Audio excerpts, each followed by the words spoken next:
नमस्कार बच्चों, मैं आशुतोष सिंह गुरुकुल के इस मंच से पुनः आपका जोरदार तरीके से स्वागत कर रहे हैं और आशा करते हैं कि आप लोग भी काफ़ी अच्छे होंगे। हालांकि हमने पिछले सेशन में जो आपको बताने की कोशिश की थी वो मॉडर्न हिस्ट्री से था और उसका जो टॉपिक था यूरोपीय व्यापारिक कंपनियों के आगमन से रिलेटेड था, तो उसको आपने देखा होगा। हालांकि आप लोगों ने थोड़ा कम देखा था, लेकिन फिर भी आपने देखने की कोशिश कुछ लोगों ने ज़रूर की है। और आज हम फिर एक बार फिर से पुनः कॉन्स्टिट्यूशन से रिलेटेड टॉपिक लेकर के आए हैं। तो हमने पहले ही बता दिया था कि एक टॉपिक हिस्ट्री से होगा और एक टॉपिक कॉन्स्टिट्यूशन से होगा। तो आज हम कॉन्स्टिट्यूशन के कुछ क्वेश्चंस लेकर के आए हैं और ये पार्ट 9 का ये विषय है और उसमें पंचायती राज व्यवस्था के बारे में आप लोग जानते होंगे, क्योंकि कोई न कोई परीक्षा चलती रहती है, चाहे वो एसएससी की हो, चाहे वो आईएएस की हो, चाहे पीसीएस की हो, चाहे वो बीडीओ की हो। जो ऑल कम्पिटिटिव एग्ज़ाम्स हैं वो सब ऐसे क्वेश्चन यहाँ पर दिए जाते हैं। उसमें सरल भी होता है, कठिन भी होता है, कॉन्सेप्ट पर भी होता है, घुमावदार भी होता है। तो ऐसा नहीं है कि कोई परीक्षा अगर नहीं हो रही है तो दूसरी परीक्षा भी ना हो रही हो। तो आप किसी न किसी परीक्षा से रिलेटेड यहाँ पर क्वेश्चन आपको मिल सकता है, चाहे वो सिविल का हो, चाहे वो एसएससी का हो, या मान लीजिए यूपी का हो, या किसी अदर स्टेट का हो। तो आपको यहाँ से लाभ ही मिलेगा, आपका एक पैसे का नुकसान होने वाला नहीं है। हालांकि आप लोग पहले जैसे जब हम लोग नए नए थे, जब वहाँ से पढ़ाते थे तो 2-2 हज़ार 1,500 लोग आप देखते थे, और आज जो है 24 घंटे में 150, 200, 100 लोग देख रहे हैं। तो इतना जल्दी बदलाव कैसे हो गया पता नहीं। आप लोग तो क्या से क्या हो गए देखते देखते। लेकिन हम लोग गुरुकुल परिवार की ओर से लगातार कोशिश करते रहेंगे, सुधार लगातार इधर से जारी होता रहेगा और हम प्रयास बराबर करते रहेंगे। तो देखिए, आज कॉन्स्टिट्यूशन का टॉपिक है और अच्छा है, और इसके बारे में आप लोग जानते भी होंगे, चाहे वो कम जानते होंगे चाहे ज़्यादा जानते होंगे। लेकिन अगर संविधान थोड़ा भी बहुत पढ़ा होगा तो पंचायती राज व्यवस्था के बारे में आपको थोड़ी बहुत जानकारी जरूर हुई होगी। और आइए हम लोग आज जो है पंचायती राज व्यवस्था के बारे में पार्ट 9 के बारे में जानकारी यहाँ से मतलब हम यहाँ पर आपको जानकारी देने के लिए तैयार हैं और आप लोग बस जुड़िएगा, देखिएगा। तो देखिए, इसमें 15-16 क्वेश्चन आपको मिलने जा रहे हैं। तो पहला जो क्वेश्चन है वो आ चुका है और आसान क्वेश्चन है अगर आपने पढ़ा होगा, और अगर आप नहीं भी पढ़े होंगे तो यहाँ पर हम आपको आसान कर देंगे। ये क्वेश्चन आपके लिए बढ़िया क्वेश्चन है। तो देखिए, ये पहला है 2 अक्टूबर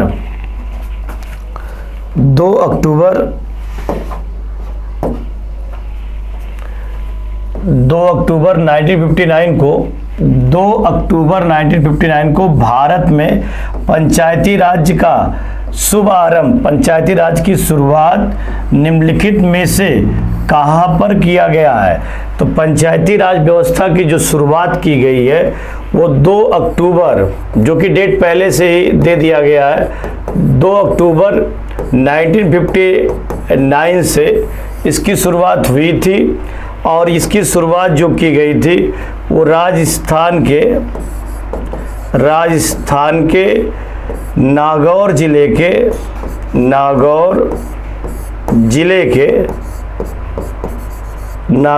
के बगदारी गांव से की गई थी। बगदारी गांव से इसकी शुरुआत की गई थी। और उस समय भारत के जो प्रधानमंत्री थे वो आप बताएंगे पंडित जवाहरलाल नेहरू थे, पंडित जवाहरलाल नेहरू हैं। तो देखिए, इसमें यही पूछ रहा है कि पंचायती राज व्यवस्था की शुरुआत पहली बार, स्थानीय स्वशासन की शुरुआत पहली बार जो हो रही, अर्थात लोकतांत्रिक विकेंद्रीकरण की जो स्थापना है। आप लोग देखते हैं कि लोकतंत्र का जो सबसे बड़ा हिस्सा होता है रियल में अगर देखा जाए तो प्रधानमंत्री होता है। वो लोकसभा में बहुमत दल का नेता होता है, तो वो भी निर्वाचित ही होता है। और अगर ग्राम प्रधान से लेकर के प्रधानमंत्री तक लोकतंत्र के दायरे में यदि आते हैं तो ये बेहतर बात हो सकती है। तो आप ये कह सकते हैं कि आज वर्तमान टाइम में भारत के संविधान के लागू होने के बाद गांव से लेकर के दिल्ली तक का जो शासन है या स्वशासन है वो सब संविधान के दायरे में आ चुका है। और अगर पंचायती राज व्यवस्था संवैधानिक प्रक्रिया के तहत जोड़ा गया है तो ये लोकतंत्र के लिए अच्छा संकेत होता है, क्योंकि कोई भी संस्थान अगर संवैधानिक दायरे में आ जाती हैं तो सरकार की जवाबदेही, अधिकारियों की जवाबदेही, लोगों की जवाबदेही बढ़ती है। और जब जिम्मेदार लोगों की जवाबदेही बढ़ती है तो उसमें पारदर्शिता की संभावनाएं ज़्यादा हो जाते हैं, और जहां पर पारदर्शिता के साथ कार्य होता है उसमें फायदा सभी लोगों को समान तरीके से होता है। तो कहने का मतलब है ग्रामीण स्तर पर लोकतांत्रिक विकेंद्रीकरण की स्थापना करने के लिए सामूहिक नेतृत्व के में आप ये कह सकते हैं बड़ा बदलाव लाने के लिए पंचायती राज व्यवस्था का गठन किया गया है।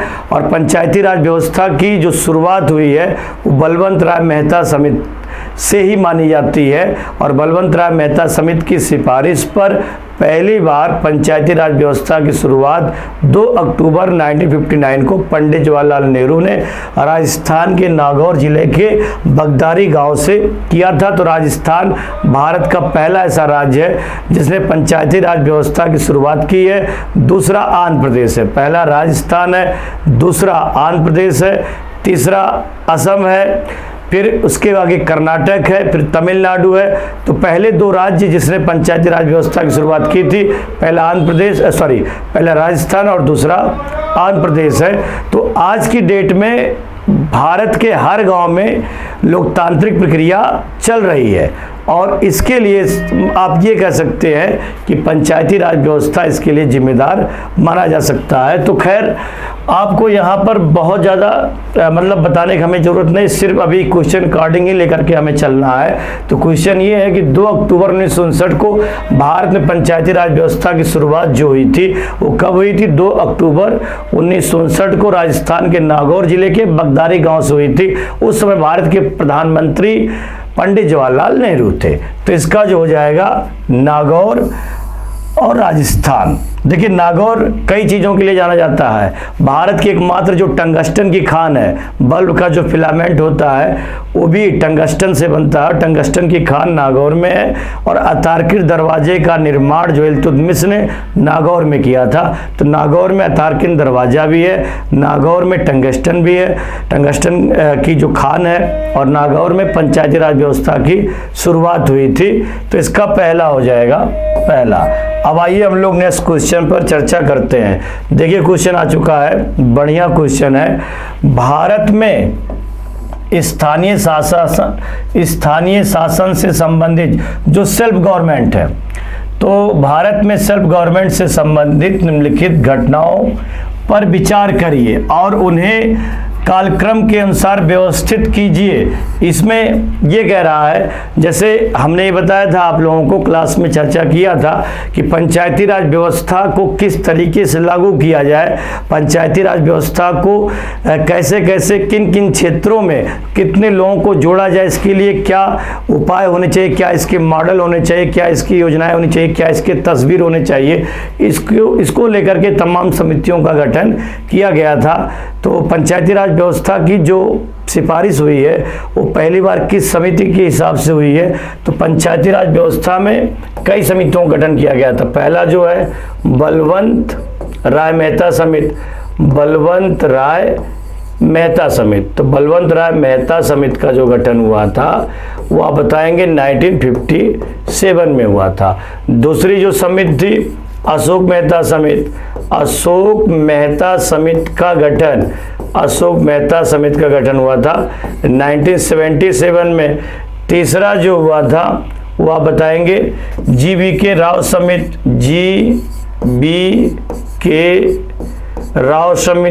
GBK राव समिति का गठन जो हुआ था 1985 में हुआ था।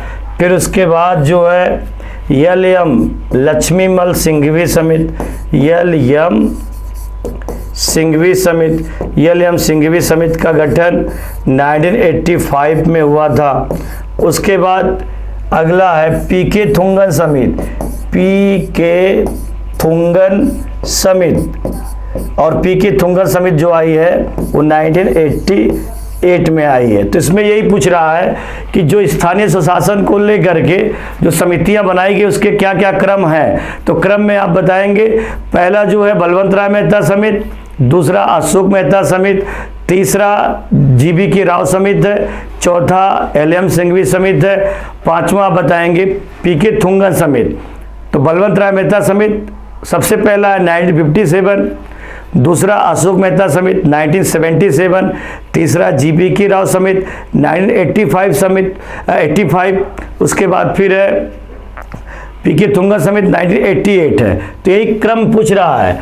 LM सिंघवी समिति 1986, PK थुंगन समिति 1988 और तीसरा अशोक मेहता समिति 1977 है। चौथा जीबी के राव समिति जो आया था वो आप बताएंगे 1985 आया है। तो अलग अलग समितियों ने अपनी अलग अलग यहाँ पर बातें की है। अशोक मेहता ने 2 स्तर के पंचायती राज व्यवस्था की बात की थी, LM सिंघवी ने न्याय पंचायत के गठन की बात की थी, वित्तीय संसाधन उपलब्ध कराने के लिए राज्य वित्त आयोग के गठन की बात की थी, नियमित चुनाव करने के लिए चुनाव आयोग की बात की थी। और इसमें यह भी कहा गया था सिंघवी समिति में कि कोई भी पार्टी अपने लोगों को चुनाव लड़ने के लिए यहाँ पर न भेजे। अर्थात LM सिंघवी समिति एक ऐसी समिति थी जिसका मानना था कि पंचायती राज व्यवस्था का चुनाव गैर दलीय चुनाव चिन्हों के आधार पर होने चाहिए। तो अभी इस क्वेश्चन रिगार्डिंग ही हम आपको यहाँ पर बताएंगे भारत में स्थानीय स्वशासन से संबंधित जो ये समितियाँ हैं इनका क्रम क्या है। तो सबसे पहले जो आया है वो आप बताएंगे बलवंत राय मेहता समिति, जो कि है नहीं यहाँ पर इस ऑप्शन में। तो अशोक मेहता समिति तीसरा हो जाएगा, फिर उसके बाद जीबी की राव समिति 1985 दूसरा हो जाएगा, LM सिंघवी समिति तीसरा और PK थुंगन समिति चौथा। तो पहले तीसरा होगा और उसके बाद फिर जीबी की राव समिति चौथा हो जाएगा और फिर LM सिंघवी समिति पहला हो जाएगा और PK थुंगन समिति या बताएंगे दूसरा हो जाएगा। तो इसका तीसरा ऑप्शन सही है, 3 4 1 2, 3 4 1 2। 3 इसलिए क्योंकि 77 है, पहला इसलिए क्योंकि आप बताएंगे ये चौथा इसलिए क्योंकि 85 है और पहला इसलिए क्योंकि 86 है, दूसरा इसलिए क्योंकि 88 है। इसका थर्ड ऑप्शन हो जाएगा। पहला अशोक मेहता समिति होगा, फिर जीबी के राव समिति होगा, फिर LM सिंघवी समिति होगा, फिर PK थुंगन समिति होगा। 3 4 1 2 थर्ड ऑप्शन सही है। अब आइए हम लोग नेक्स्ट क्वेश्चन पर चर्चा करते हैं। अच्छा क्वेश्चन है। इसमें ये पूछ रहा है कि भारत में पंचायती राज व्यवस्था का शिल्पी का मतलब आर्किटेक्ट। तो भारत में पंचायती राज व्यवस्था का आर्किटेक्ट किसे कहा जाता है। तो उत्तर भारत में अधिकतर ऐसे राज्य हैं जहां पर पंचायती राज व्यवस्था का गठन त्रिस्तरीय स्तर पर किया गया है। तो भारत में पंचायती राज व्यवस्था के जो जनक माने जाते हैं वो बलवंत राय मेहता है और बलवंत राय मेहता की अध्यक्षता में बलवंत राय मेहता समिति का गठन 1957 में किया गया था और इस समिति ने त्रिस्तरीय पंचायती राज व्यवस्था की सिफारिश की थी। त्रिस्तरीय पंचायती राज व्यवस्था, अब त्रिस्तरीय पंचायती राज व्यवस्था जो है पंचायती राज व्यवस्था की सिफारिश की गई थी और त्रिस्तरीय पंचायती राज व्यवस्था जो है वो 3 स्तर की होती है। तो जितने भी जनसंख्या वाले राज्य हैं, बड़ी जनसंख्या वाले राज्य हैं, वहाँ पर त्रिस्तरीय पंचायती राज व्यवस्था की चर्चा किया गया है। तो जैसे हम आपको बता दें त्रिस्तरीय पंचायती राज व्यवस्था क्या है। तो त्रिस्तरीय पंचायती राज व्यवस्था जो 3 स्तर की है, तो त्रिस्तरीय पंचायती राज व्यवस्था में 3 स्तर है। पहला है ग्राम स्तर और ग्राम स्तर पर किसका गठन होता है। ग्राम स्तर पर ग्राम पंचायत का गठन होता है। ग्राम पंचायत और ग्राम पंचायत का मुखिया जो होता है, ग्राम पंचायत का मुखिया ग्राम प्रधान होता है। और दूसरा जो है दूसरा आप बताएंगे प्रखंड स्तर, ब्लॉक स्तर, प्रखंड स्तर, जो बड़ी जनसंख्या वाले राज्य जिनकी जनसंख्या 20 लाख से अधिक है, प्रखंड स्तर। तो प्रखंड स्तर पर जो चर्चा की गई है, ब्लॉक लेवल की चर्चा जो है, प्रखंड स्तर पर पंचायत समिति की बात की गई है, पंचायत समिति की बात की गई है। और पंचायत समिति का जो मुखिया है, पंचायत समिति का जो मुखिया है वो ब्लॉक प्रमुख होता है, ब्लॉक प्रमुख, ब्लॉक प्रमुख होता है। तीसरा आप बताएंगे जिला स्तर, और जिला स्तर पर क्या होता है, जिला स्तर, डिस्ट्रिक्ट लेवल, तो जिला स्तर पर जिला परिषद होता है, जिला परिषद, जिला परिषद। और जिला परिषद में मुखिया जो होगा जिला पंचायत अध्यक्ष होगा, जिला पंचायत अध्यक्ष, जिला पंचायत अध्यक्ष होगा। तो देखिए त्रिस्तरीय पंचायती राज व्यवस्था में 3 प्रकार के पंचायती राज व्यवस्था की बात की गई है। पहला ग्राम स्तर है, दूसरा प्रखंड स्तर है, तीसरा जिला स्तर है। तो ग्राम स्तर पर ग्राम पंचायत होगा, ग्राम पंचायत का मुखिया ग्राम प्रधान होगा जो कि प्रत्यक्ष निर्वाचन के द्वारा निर्वाचित होकर आएगा। और प्रखंड स्तर पर पंचायत समिति होगी, पंचायत समिति का मुखिया ब्लॉक प्रमुख होगा, ये अप्रत्यक्ष मतदान के द्वारा चुना जाता है। तीसरा जिला स्तर, जिला स्तर का जो संगठन है वो जिला परिषद है, और जिला परिषद में कौन होता है, जिला पंचायत अध्यक्ष होता है जो अप्रत्यक्ष निर्वाचन के द्वारा निर्वाचित होता है। तो इस तरीके से 3 स्तरीय पंचायती राज व्यवस्था की चर्चा बलवंत राय मेहता समिति के, बलवंत राय मेहता की अध्यक्षता में किया गया था। तो अधिकतर जो बड़ी जनसंख्या वाले राज्य हैं वहां पर 3 स्तर की पंचायती राज व्यवस्था का गठन किया गया है। और जैसे उत्तर प्रदेश हो गया, बिहार हो गया, महाराष्ट्र हो गया, बंगाल हो गया, ये सब बड़े राज्य हैं। हालांकि बंगाल में 4 स्तरीय पंचायती राज व्यवस्था का गठन किया गया है, क्योंकि वहां पर एक प्रदेश स्तर का, राज्य स्तर का भी पंचायती राज व्यवस्था का गठन किया गया है। तो अगर ये पूछा जाए कि एकमात्र ऐसा राज्य कौन है जहां पर 4 स्तरीय पंचायती राज व्यवस्था का गठन किया गया है, तो पश्चिम बंगाल है। बाकी और उत्तर भारत में अधिकतर जो राज्य हैं वो 3 स्तर की पंचायती राज व्यवस्था की सिफारिश की गई। और ऐसी सिफारिश किसके द्वारा की गई थी, बलवंत राय मेहता समिति। तो जो पंचायती राज व्यवस्था चल रहा है इसके जो आर्किटेक्ट है, जो प्रमुख शिल्पी हैं, वो आप बताएंगे बलवंत राय मेहता है, बलवंत राय मेहता है। तो बलवंत राय मेहता इसके आर्किटेक्ट है। और मेहता, बलवंत राय मेहता समिति को भारतीय पंचायती राज व्यवस्था का मैग्ना कार्टा कहा जाता है। बलवंत राय मेहता समिति को पंचायती राज व्यवस्था का मैग्ना कार्टा कहा जाता है, महाधिकार पत्र कहा जाता है, महाधिकार पत्र, अधिकार पत्र। तो इसका जो हो जाएगा सेकेंड, इसके जो मेन आर्किटेक्ट है वह बताएंगे बलवंत राय मेहता है, इसका थर्ड हो जाएगा। अब आइए हम लोग नेक्स्ट क्वेश्चन पर चर्चा करते हैं।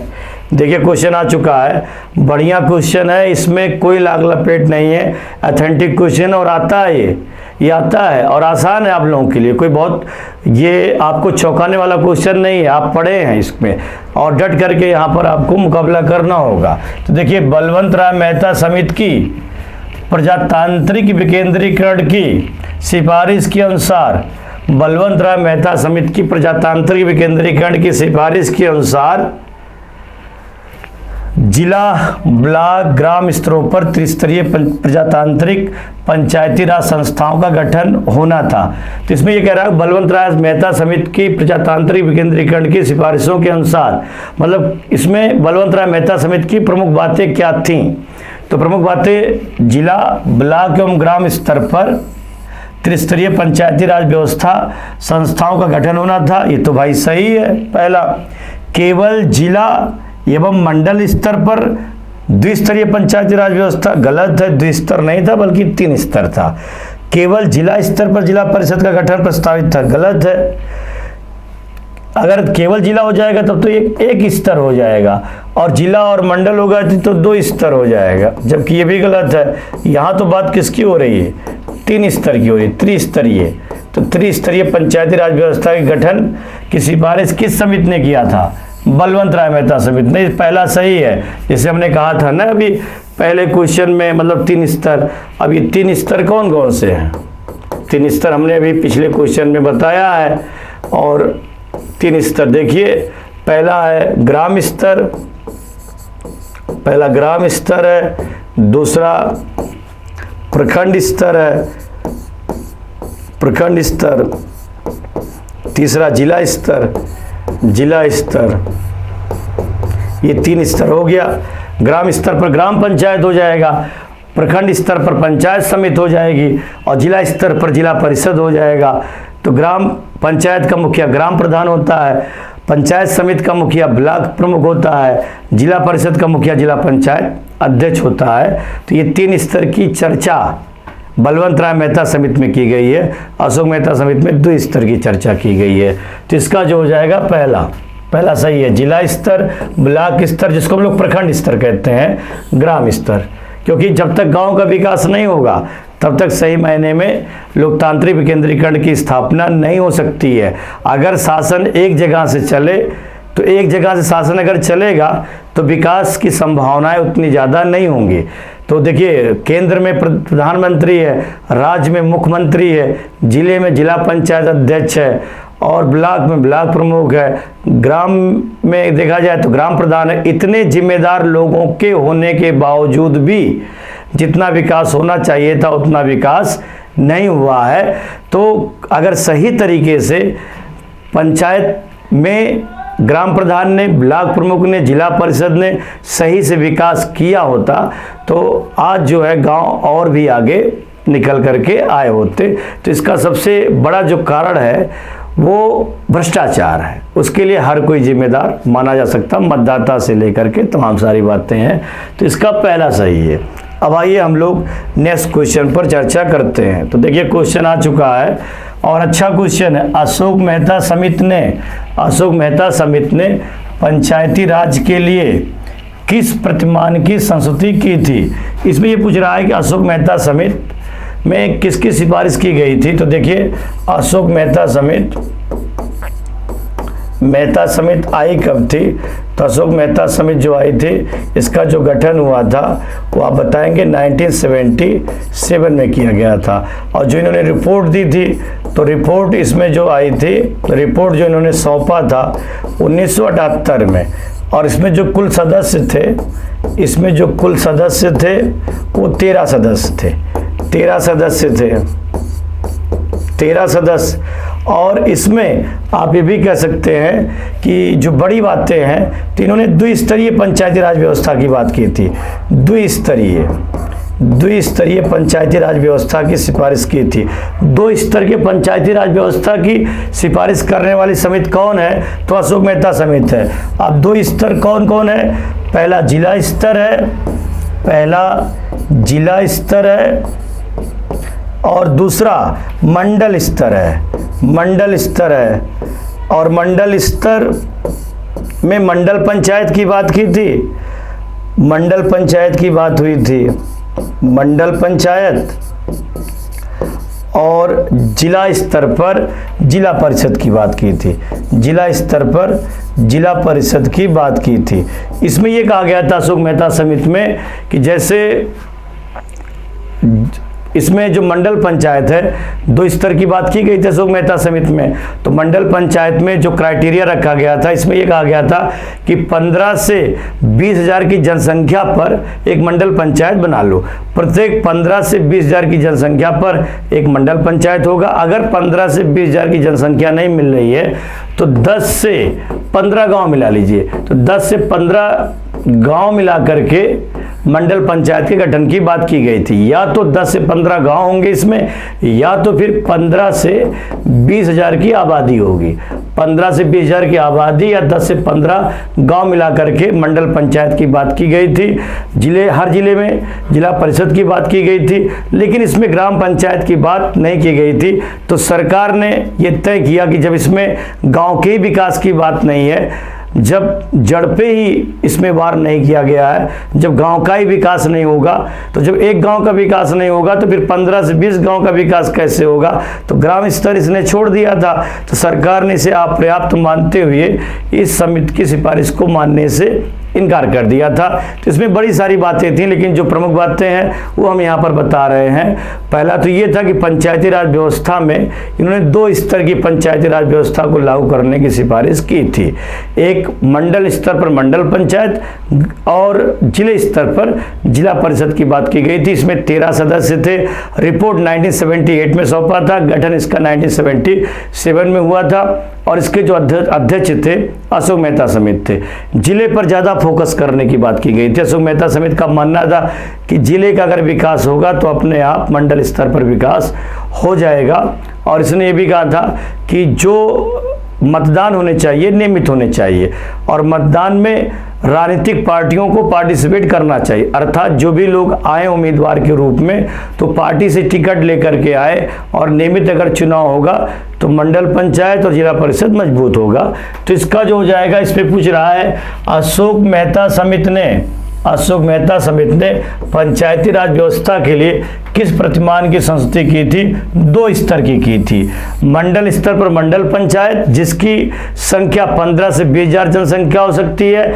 अगर 15 से 20,000 जनसंख्या नहीं है तो 10 से 15 गांव मिला करके मंडल पंचायत की चर्चा की गई थी। दूसरा जिला स्तर का था, 2 स्तर था, जिला स्तर मंडल स्तर, लेकिन ग्राम पंचायत की बात नहीं थी। तो इसीलिए सरकार ने इसे अपर्याप्त मानते हुए रद्द कर दिया था। तो इसका सेकेंड हो जाएगा। 2 स्तर की बात की थी।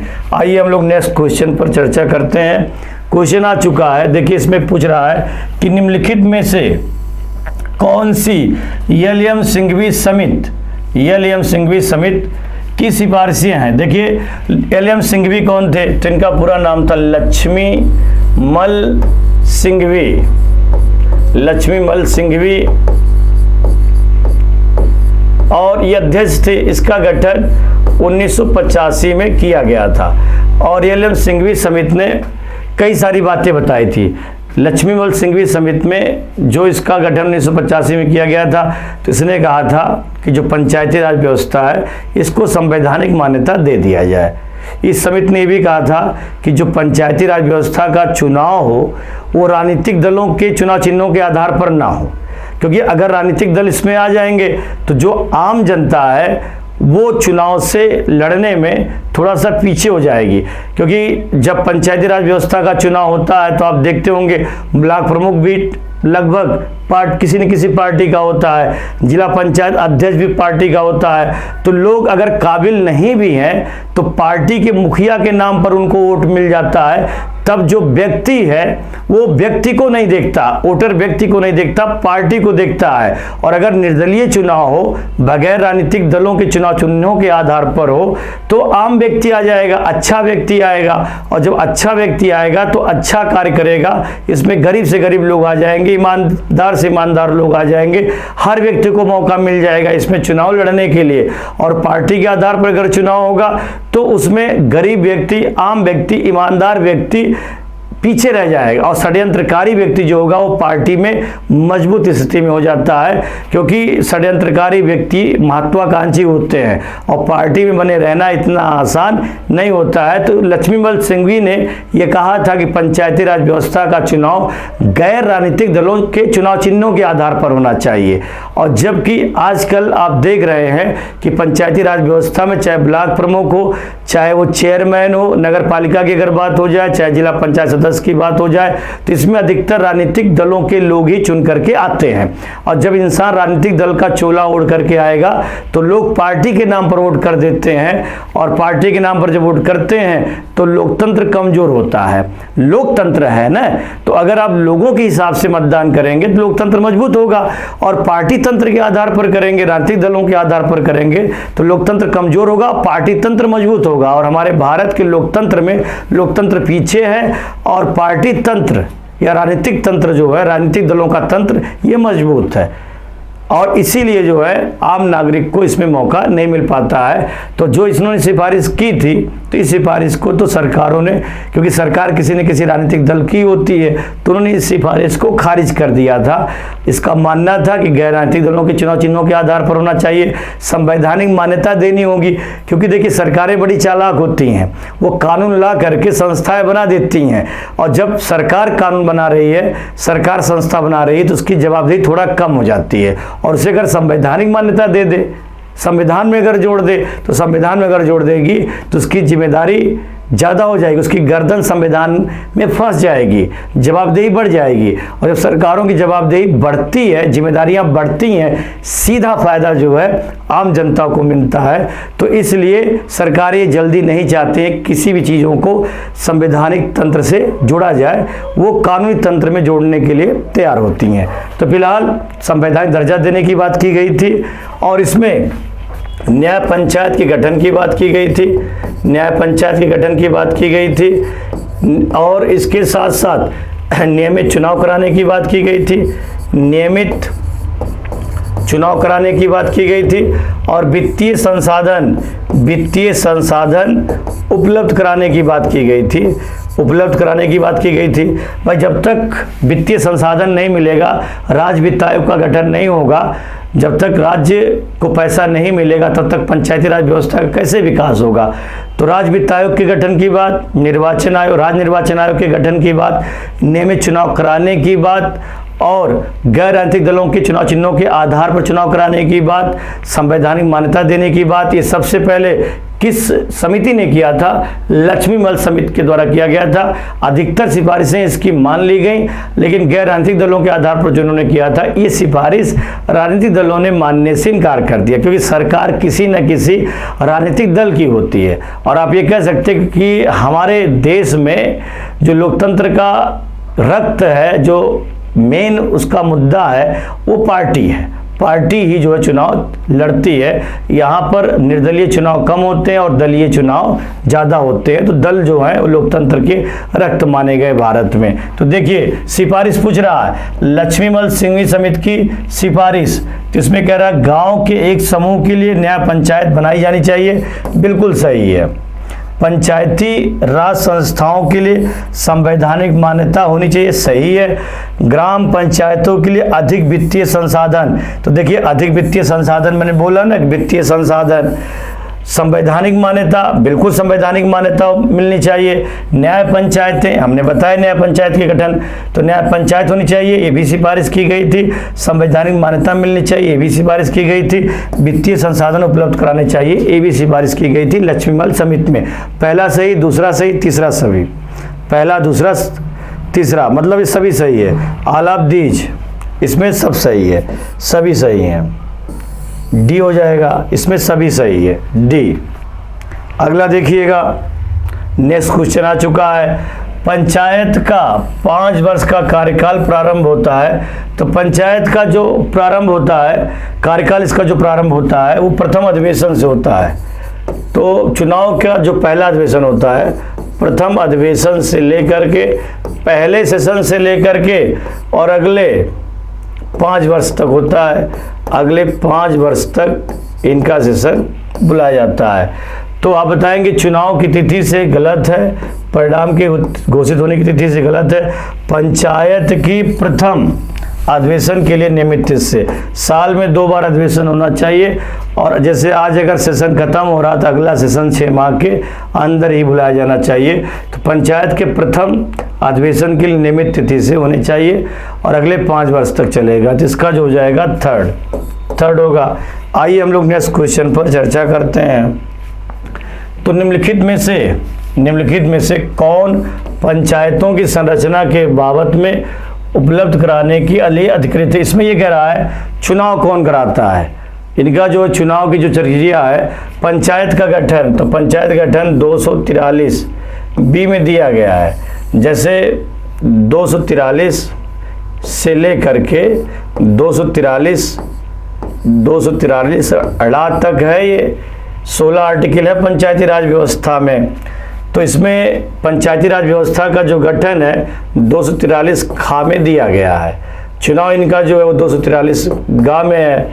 तो गठन की बात हो रही है, तो इनके पंचायती संरचना के बारे में उपलब्ध कराने के लिए अधिकृत कौन है, मतलब इनका चुनाव कौन कराता है, पंचायती राज व्यवस्था के लिए चुनाव कराने के लिए जिम्मेदार कौन है? तो राज्य निर्वाचन आयोग है।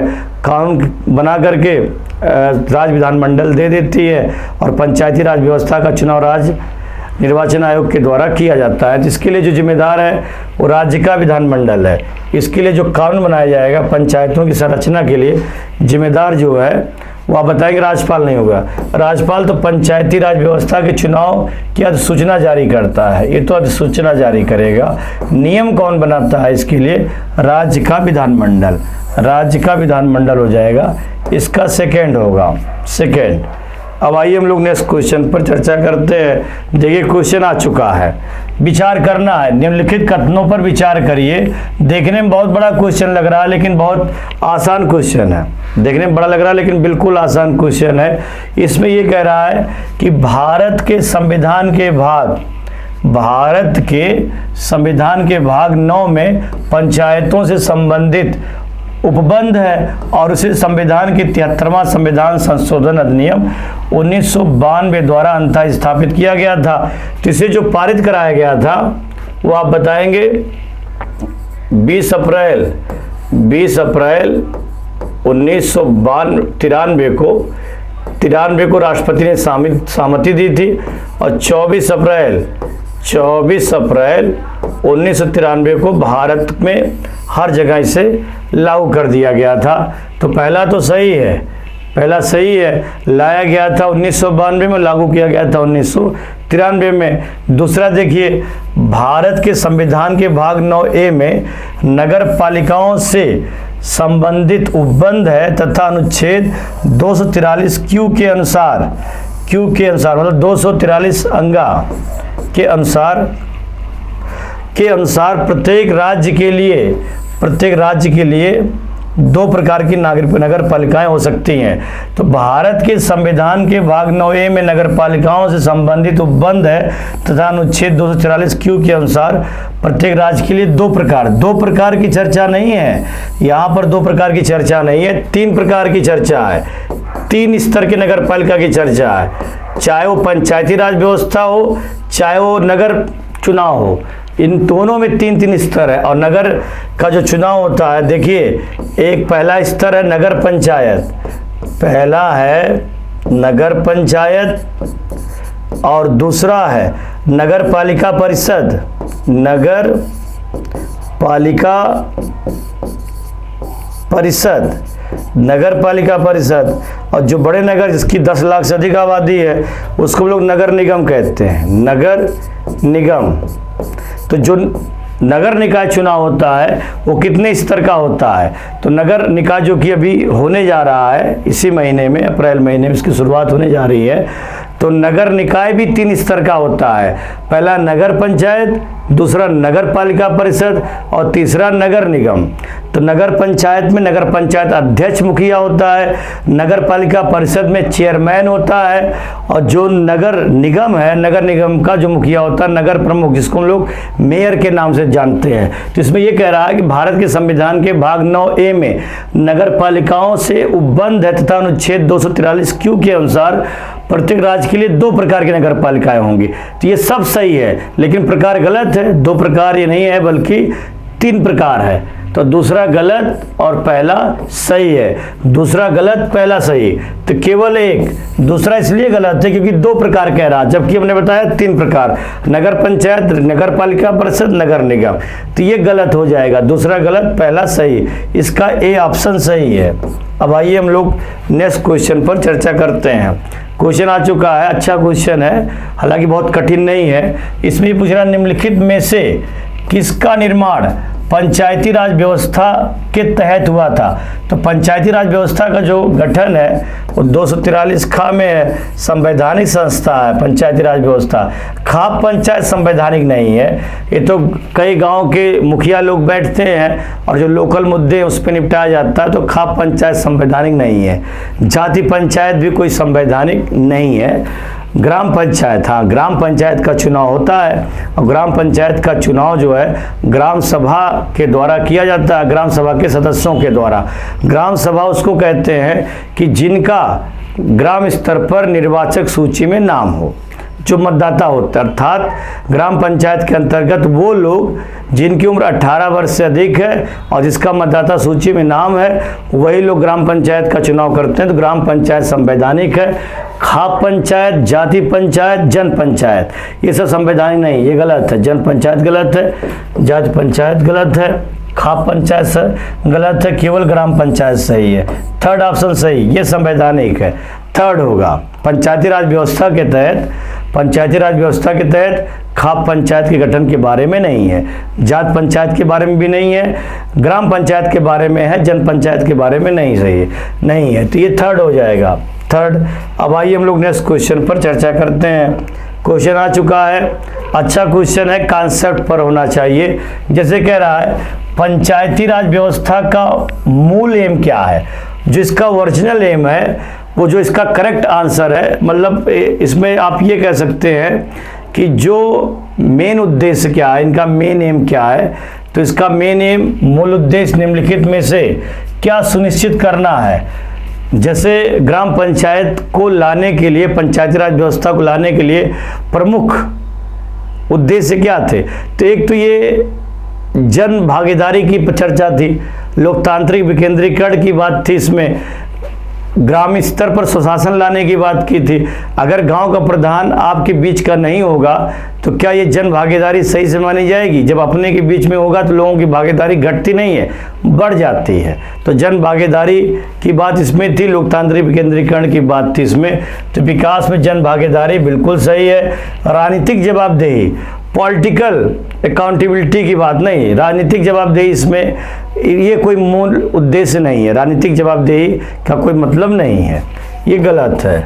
लोकतांत्रिक विकेंद्रीकरण, बिल्कुल, अगर लोकतंत्र कुछ जगह पर दिखाई देगा तो ये सही नहीं होगा। और जब लोकतंत्र गांव से लेकर के और दिल्ली तक अगर दिखाई देगा तो फिर आप ये कह सकते हैं कि लोकतंत्र मजबूत हो रहा है। तो लोकतंत्र का केंद्रीकरण नहीं करना चाहिए, लोकतंत्र हर जगह पर होना चाहिए, हर जगह चुनाव होने चाहिए, हर व्यक्ति जिम्मेदार होना चाहिए। तो जहां पर अधिकार बांट दिए जाते हैं तो उसको हम लोग विकेंद्रीकरण कहते हैं। जहां पर संवैधानिक पदाधिकारियों की संख्या ज़्यादा होती है वो विकेंद्रीकरण है, और जहां पर संविधान एक जगह पर टिक जाता है वो केंद्रीकरण है, सेंट्रलाइजेशन हो जाता है, ये डिसेंट्रलाइजेशन है। तो हमारे संविधान में डिसेंट्रलाइजेशन की चर्चा है। केंद्र के लिए प्रधानमंत्री है, राज्य के लिए मुख्यमंत्री है, जिले के लिए जिला पंचायत अध्यक्ष, ब्लॉक के लिए ब्लॉक प्रमुख है, और गांव के लिए ग्राम प्रधान है। इसलिए नगरों के लिए नगर प्रमुख है, नगर पालिका परिषद के लिए चेयरमैन है, और जो नगर पंचायत उसके लिए अध्यक्ष है। सबका अपना अलग अलग हिसाब किताब है। तो जो ये राजनीतिक जवाबदेही है ये गलत है। लोकतांत्रिक विकेंद्रीकरण बिल्कुल सही है, ये तीसरा सही है। वित्तीय संग्रहण नहीं, इसमें पैसा इकट्ठा करने के लिए ये इनका कोई मूल उद्देश्य नहीं था। मूल उद्देश्य ये था कि विकास में जन भागीदारी बढ़ा दिया जाए। अगर प्रधान इसमें ना हो और अधिकारियों को दे दिया जाए ये जिम्मेदारी, तो अधिकारी तो ज़्यादा भ्रष्टाचारी होता है, क्योंकि अधिकारी की जवाबदेही उतनी ज़्यादा नहीं होगी जनता के प्रति। अधिकारी के ऑफिस में जाना और बात करना एक गरीब इंसान के लिए इतना आसान नहीं है। और ग्राम प्रधान जो आपके गांव के बीच का है, वो उठते जागते सोते बैठते हो तो आपसे मिलेगा ही मिलेगा, और अगर नहीं मिलेगा तो 5 साल बाद चुनाव होता है, मौका आता है, और आप अपने अपमान का बदला भी ले सकते हैं, आप उसे हटा भी सकते हैं। अर्थात मतदान के माध्यम से, मतों के माध्यम से उसको हटा भी सकते हैं, लेकिन अधिकारी को हटाने का अधिकार आपके हाथ में नहीं है। तो विकास में जन भागीदारी बढ़ती है, इसीलिए इसको जो है संविधान से जोड़ा गया। दूसरा, लोकतांत्रिक विकेंद्रीकरण कर दिया जाएगा, और जब लोकतांत्रिक विकेंद्रीकरण कर दिया जाएगा तो लोकतंत्र हमारा गांव से लेकर के शहर तक हो जाएगा, शहर से लेकर के बड़े शहरों तक हो जाएगा, गांव से लेकर के दिल्ली तक हो जाएगा, दौलताबाद तक हो जाएगा। तो ये सही है। और इसका मेन उद्देश्य फाइनेंशियल मोबिलाइजेशन करने के लिए किया गया था, ये कोई ज़रूरी नहीं है, ये तो ऐसे भी हो सकता है। पहला सही, तीसरा सही, पहला और तीसरा, इसका थर्ड ऑप्शन सही है, थर्ड ऑप्शन सही है। अब आइए हम लोग नेक्स्ट क्वेश्चन पर चर्चा करते हैं। देखिए क्वेश्चन आ चुका है और अच्छा क्वेश्चन है। पंचायतों एवं नगर पालिकाओं के संबंध में भारतीय संविधान में किस वर्ष प्रावधान किया गया था। तो जो लाया गया था वो आप बताएंगे। 1992 में लाया गया था, पारित जो कराया गया था 1993 में। तो 93 होगा इसका, 24 अप्रैल 1993 को लागू किया गया था और उसके बाद उसको 1994। सबसे अथेंटिक आंसर जो हो जाएगा वो डी हो जाएगा। उस समय भारत के जो प्रधानमंत्री थे पीवी नरसिम्हा राव थे, पीवी नरसिम्हा राव थे, पीवी नरसिम्हा राव थे, नरसिम्हा राव थे। और जो पंचायती राज व्यवस्था लाया गया वो 73वां संविधान संशोधन से था, और जो नगर निकाय लाया गया था, नगर निकाय 74वां संविधान संशोधन से था। इसका डी हो जाएगा, ऑप्शन डी। अब आइए हम लोग नेक्स्ट क्वेश्चन पर चर्चा करते हैं। क्वेश्चन आ चुका है, भारत में राष्ट्रीय पंचायती राज दिवस कब मनाया जाता है? तो पंचायती राज दिवस उस दिन मनाया जाता है जिस दिन हमारा ये पंचायती राज व्यवस्था को लागू किया गया था। तो देखिए हम बता सकते हैं कि ये जो 73वां संविधान संशोधन लाया गया था वो 1992 में लाया गया था, और इसको 22 दिसंबर 1992 को लोकसभा से पारित करा लिया गया, लोकसभा से पारित करा लिया गया, और विशेष बहुमत से पारित कराया गया था, विशेष बहुमत से, 2/3 बहुमत से। तो 22 दिसंबर 1992 को लोकसभा में पारित कराया गया, और 23 दिसंबर 1992 को राज्यसभा में पारित करा लिया गया, राज्यसभा में पारित करा लिया गया, और 20 अप्रैल को राष्ट्रपति ने सहमति दे दी, राष्ट्रपति ने इस पर अनुमति दे दी, 20 अप्रैल 1993 को। और उसके बाद 24 अप्रैल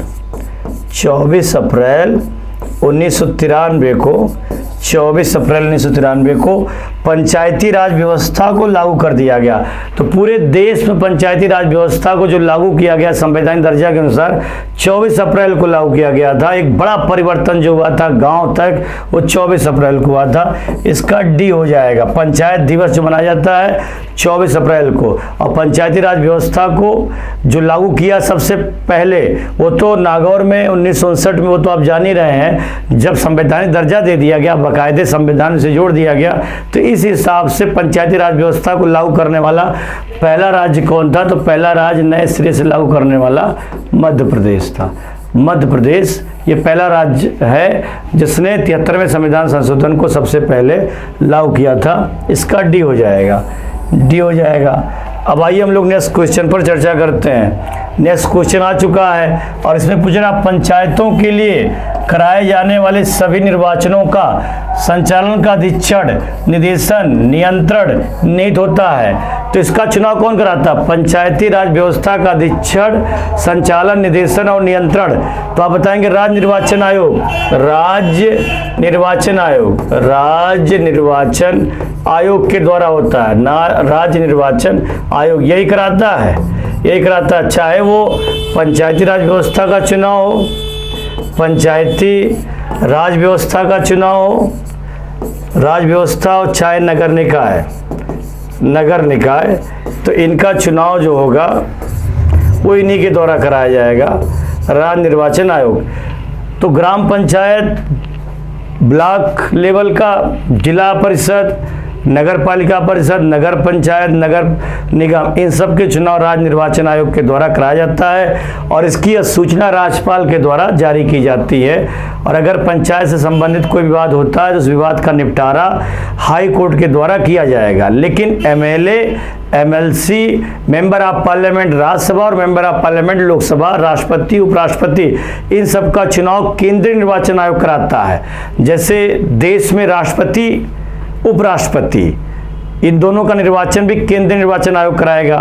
प्रधानमंत्री का चुनाव होता नहीं, प्रधानमंत्री की नियुक्ति होती है, राज्यपाल की नियुक्ति होती है, मुख्यमंत्री की नियुक्ति होती है। तो प्रधानमंत्री, राज्यपाल और मुख्यमंत्री इन सब का अपॉइंटमेंट होता है, इन सब का चुनाव नहीं होता। चुनाव राष्ट्रपति का होता है, चुनाव उपराष्ट्रपति का होता है, चुनाव लोकसभा का होता है, चुनाव राज्यसभा का होता है, चुनाव विधानसभा का होता है, चुनाव विधान परिषद का होता है, बाकी पंचायती राज व्यवस्था और नगर निकाय का होता है। तो नगर निकाय पंचायती राज व्यवस्था का चुनाव राज्य निर्वाचन आयोग कराएगा। बाकी अलग से प्रादेशिक निर्वाचन आयोग का गठन इसमें नहीं किया गया है। तो एमपी, एमएलए, एमएलसी, राष्ट्रपति, वाइस प्रेसिडेंट, इन सब का चुनाव केंद्रीय निर्वाचन आयोग कराएगा। बाकी नगर निगम, जो नगर निकाय है, पंचायती राज व्यवस्था, ये राज्य निर्वाचन आयोग के द्वारा कराया जाएगा। तो इसका अधीक्षण, इसका नियंत्रण, इसका निर्देशन ये राज्य निर्वाचन आयोग कराएगा और इसकी अधिसूचना जो होगी राज्यपाल के द्वारा जारी की जाएगी। और इसके चुनाव संबंधित अगर कोई विवाद होता है, उस विवाद का निपटारा सीधे बगैर अपील के हाई कोर्ट के द्वारा किया जाता है। बाकी राष्ट्रपति, उपराष्ट्रपति, राज्यसभा, लोकसभा, इवन तो विधानसभा और विधान परिषद, इन सब का चुनाव केंद्रीय निर्वाचन आयोग के द्वारा कराया जाएगा, चाहे वो विधानसभा हो चाहे विधान परिषद हो, क्योंकि उसके लिए अलग से कोई राज्य में निर्वाचन आयोग के गठन की प्रक्रिया नहीं है। ये जो राज्य निर्वाचन आयोग है, एमएलए के लिए नहीं है, एमएलसी के लिए नहीं है, यह बताएंगे पंचायती राज व्यवस्था के लिए, नगर निकाय के लिए है। इसका डी हो जाएगा। आइए हम लोग नेक्स्ट क्वेश्चन पर चर्चा करते हैं। तो देखिए इसमें पूछ रहा है निम्नलिखित में से कौन सी एक समिति पंचायती राज संस्था से संबंधित है। निम्नलिखित में से कौन सी एक समिति पंचायती राज संस्था से संबंधित नहीं है। तो इसमें से पंचायती राज व्यवस्था से संबंधित नहीं है।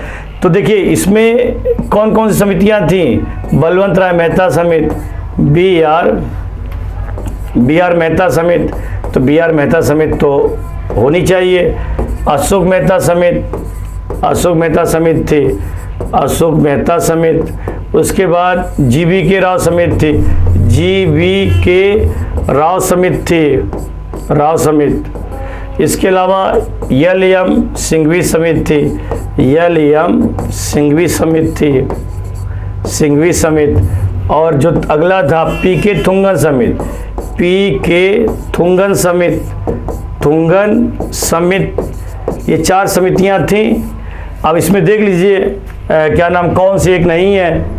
तो इसमें पीबीएन राव नहीं है, पीबीएन राव नहीं, जीवी के राव समिति, एलएम सिंघवी समिति थी, सही है। ये लाया गया था 1986 में। अशोक मेहता समिति है, ये लाया गया था 1977 में। बलवंत राय मेहता समिति लाया गया था 1957 में। जीवी के राव समिति थी, जीवी के राव समिति थी, पीबीएन राव समिति नहीं थी, ये गलत है। तो ये ऑप्शन ए सही है। तो देखिए जितने क्वेश्चन थे मैंने आपको ये सारे क्वेश्चन बता दिए हैं और आशा यही कर सकते हैं कि आपको समझ में जरूर आएगा। इंपॉर्टेंट क्वेश्चन है, इसको पूरा देखिएगा तब आपको सही से समझ में आएगा। और अभी इसमें एक पार्ट और लेकर के एक बार आएंगे, क्योंकि ये बड़ा टॉपिक है। तो एक पार्ट इसमें और एक बनेगा पंचायती राज व्यवस्था का। लेकिन पिछला जो हमारा सेशन होगा वो हिस्ट्री से होगा। तो यूरोपियों का जो आगमन हुआ है उसी से आगे लेकर के हम बढ़ेंगे। तो उसमें कुछ मिलते जुलते क्वेश्चन यूरोपियों के कंपनी से होंगे। तो अगला जो टॉपिक होगा वो मॉडर्न हिस्ट्री से होगा। तो एक दिन जो होगा वो पॉलिटी होगा और एक दिन हिस्ट्री होगा। तो पॉलिटी ये सेशन हो गया है, अगला जो आएगा वो हिस्ट्री के साथ आएंगे हम। तब तक के लिए जय हिंद।